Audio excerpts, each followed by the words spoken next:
இங்க பார்க்கிற இந்த யாழி சிற்பம் விருதுநகர் மாவட்டம் பாப்பனம் என்ற ஊரில் உள்ள பாண்டியர்களால் கட்டப்பட்ட வழிப்போக்கர் மண்டபத்தூண்ல தான் இருக்குது.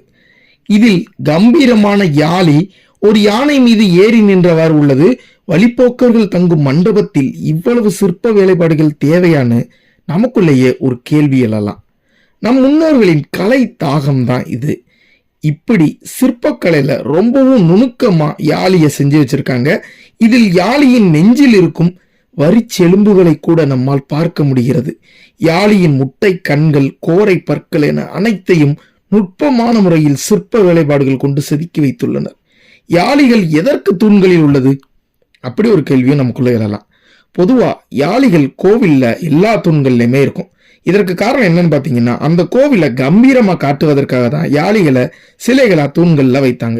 இந்த மண்டபத்துல கூட இருபுறமும் யாழிகள் இருக்குது.